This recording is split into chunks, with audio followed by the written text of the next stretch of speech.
The movie begins with a voiceover of the sheriff, reminiscing about the long lineage of sheriffs before him, and laments how the nature of crimes has drastically changed over time. As he reflects, he recalls a particular case that left a lasting impact. A man wearing a black jacket is handcuffed, being escorted to a police car by a young officer, marking the beginning of a gripping and intense investigation. The only gear he carries is a compact, handheld tank of pressurized air, connected to a hose and nozzle. As they drive to the nearby police station, the young officer engages in a phone conversation with his superior, discussing the details of the man he has just taken into custody. The moment he hangs up the phone, the man in black swiftly uses his metal cuffs to strangle the officer to death. He then cleans himself up in the bathroom before making his escape. Without hesitation, he steals a police vehicle and speeds away down the road. He stops a random civilian driving through the desert, signaling for him to step out of the car. Mistaking him for a police officer, the man complies without hesitation. Without warning, the man in black lifts the nozzle of his small air tank and releases a powerful blast of pressurized air directly into the man's head, instantly killing him. In another part of the desert, a man wearing a cowboy hat, Llewellyn Moss, is out hunting deer. He takes a shot, but it only grazes the animal, leaving it wounded. Determined to track his prey, he makes his way down the hill, scanning the terrain. However, instead of finding the deer, his eyes land on a black dog standing in the distance, watching him. He follows the dog and stumbles upon what appears to be a drug deal gone wrong, involving several cartel members. Scattered around are multiple cars and a number of dead bodies riddled with bullet holes.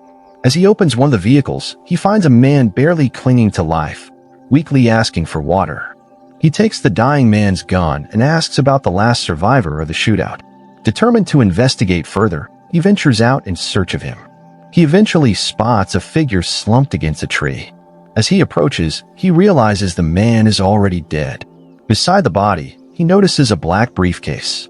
Curious, he opens it and discovers a huge sum of cash, likely the cause of the bloody confrontation he had just stumbled upon. Llewellyn takes the briefcase and his gun and sets off for home. Upon arriving, he is met by his wife, Carla Jean, who immediately questions him about where he acquired them. Llewellyn remains composed as he considers how much to reveal. That night, Llewellyn struggles to sleep, haunted by thoughts of the dying man he left behind, pleading for water. Unable to shake his conscience, he decides to head back, despite his wife's concern. Under the cover of darkness, he returns to the scene of the shootout, carrying a gallon of water to the car where the wounded man lay. As he opens the car door, he realizes the man has already died. In the distance, he notices two figures near his truck. They slash the tires and begin moving toward him. Sensing danger, Llewellyn takes off running as the men open fire. They chase him in their truck, forcing him to flee on foot. A bullet grazes his shoulder, but he keeps moving, desperate to escape. With no other choice, he dives into the river, barely managing to evade his pursuers. He glances over his shoulder and spots an attack dog closing in on him. As soon as he reaches the shore, he quickly cocks his gun and fires, barely taking the dog down. Meanwhile, the man in black enters a small convenience store run by an elderly shopkeeper. His presence is unsettling, and he engages the old man in an eerie conversation. Eventually, he asks, "What's the most you've ever lost in a coin toss?" Flipping a coin, he instructs the old man to call it, leaving his fate to chance. After some hesitation, the old man finally calls the coin toss and gets it right. The man in black hands him the coin, stressing its significance. Shaken by the encounter, the old man is left in stunned silence, unaware of how close he came to death. Meanwhile, at the site of the shootout, the man in black arrives with two men in suits, implied to be the briefcase's owners. As they inspect the area, one of them hands him a tracking device linked to the briefcase containing the money, $2 million. After receiving the tracking device, the man in black coldly executes the two men. The next morning, the sheriff, Tom Bell, arrives near the scene of the shootout and spots a burning car. His deputy, Wendell, joins him. The sheriff deduces that the destroyed vehicle was the one stolen by the man in black, who has now swapped it for another. As they continue investigating, they discover Llewellyn's abandoned truck. Recognizing it immediately, the sheriff realizes Llewellyn is somehow involved. The officers then proceed to examine the scene of the shootout. The officers assume it was a drug deal gone awry, but notice the two suited men, speculating that multiple violent incidents occurred. Meanwhile, the man in black arrives at Llewellyn's house. Finding no response at the door, he uses his pressurized air tank to blast the lock off, sending it flying into the room and striking the wall. Inside, he discovers an empty house. He decides to treat himself to a cold glass of milk. Shortly after, the sheriff and Wendell arrive. Inspecting the scene, they notice the fresh dent on the wall and the still cold glass of milk. Officer Wendell grows frustrated, realizing they just missed their target. Meanwhile, Llewellyn checks into a motel and searches for a hiding spot. Spotting a ventilation shaft, he ties a string to the briefcase and pushes it inside. Later, Wendell and the sheriff receive a lab report detailing an unsettling discovery: a body with an entry wound in the forehead but no exit wound or bullet. The next day, Llewellyn prepares for his pursuers, strategically renting room 137 while staying in 139, leaving room 138 vacant. That night, the man in black arrives, tracking his signal to the motel. He parks his car right in front of Llewellyn's room before heading to the front desk to check the motel map. After renting a room, he removes his shoes, grabs his pressurized air tank, and makes his way to room 138. While Llewellyn fishes for the briefcase in the vent, the man in black shoots off the door lock and barges in. He kills the occupant, then eliminates 2 more men inside. Hearing the gunfire from the adjacent room, Llewellyn quickly escapes. Elsewhere, a cowboy-hatted man named Carson Wells meets his employer, who asks if he recognizes the man in black, Anton Chigurh. The 2 men discuss Anton Chigurh, who was initially hired to recover their lost money, but has now gone rogue. Mr. Wells is tasked with tracking down both the money and Chigurh. Meanwhile, Llewellyn checks into a new motel, Eagle Pass. He instructs the front desk to notify him of any suspicious guests. Later that night, he discovers a tracking device inside the briefcase.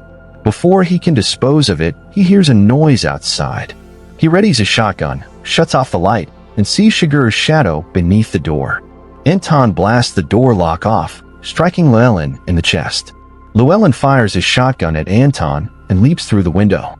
Anton takes another shot but misses. Llewellyn circles around to the motel entrance and slips into the back alley. Anton spots him and fires from the window, hitting Llewellyn in the side. Llewellyn runs to an empty street. A passing truck stops and Llewellyn jumps in. Before he can escape, Anton shoots the driver. Llewellyn floors the gas as Anton riddles the truck with bullets. Llewellyn crashes the car, quickly getting out and taking cover behind another vehicle.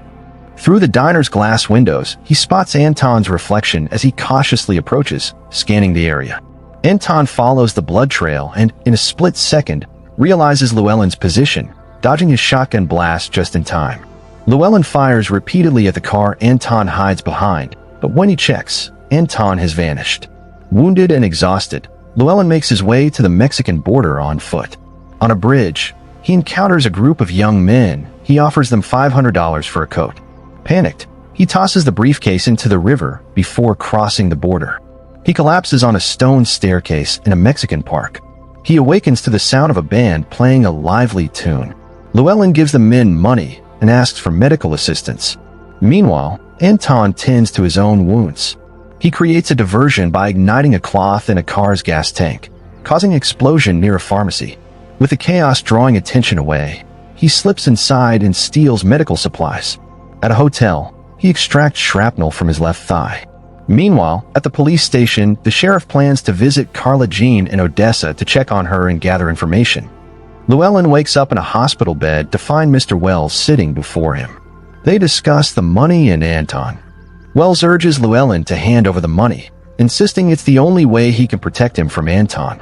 When Llewellyn insists he doesn't have the money, Wells warns him that Anton might target his wife. He offers his help one last time in exchange for the money before leaving. In Odessa, the sheriff visits Carla Jean.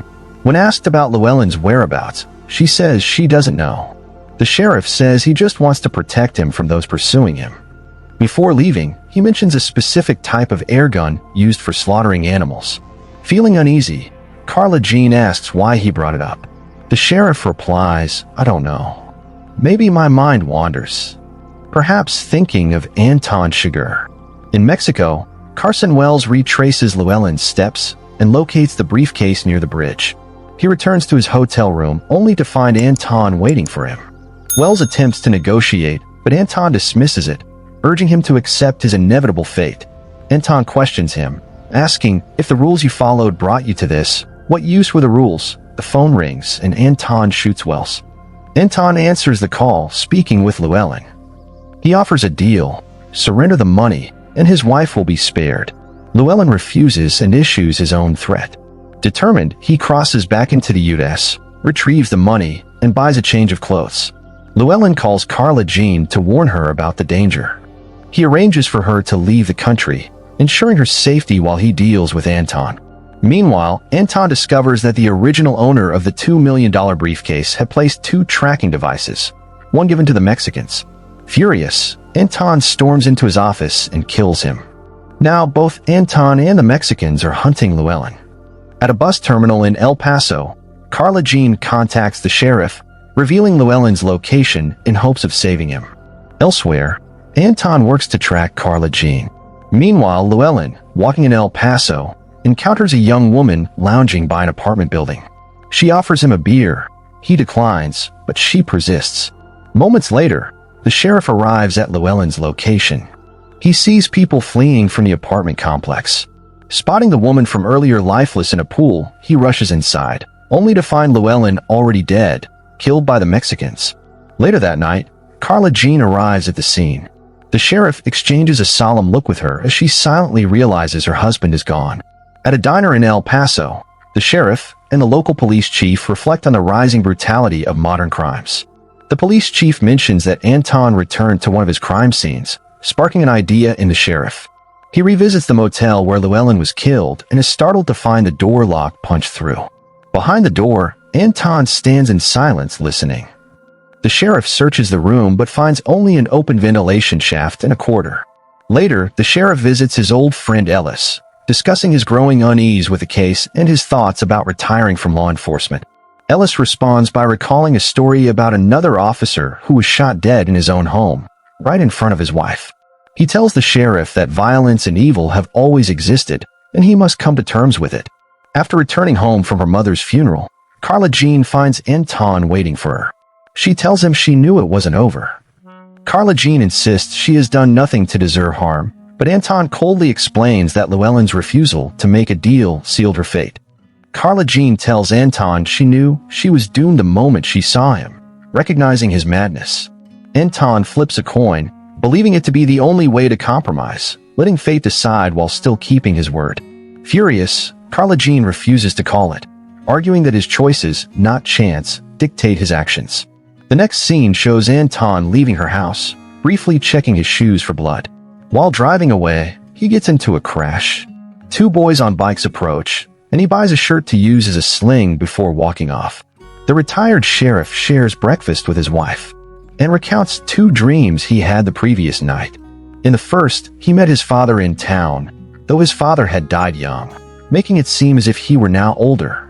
His father gave him money, but he lost it. In the second, they were in an older era, riding on horseback through a snowy mountain pass. His father rode ahead, carrying fire in a horn, and the sheriff knew he was going ahead to make a fire, waiting for him to arrive.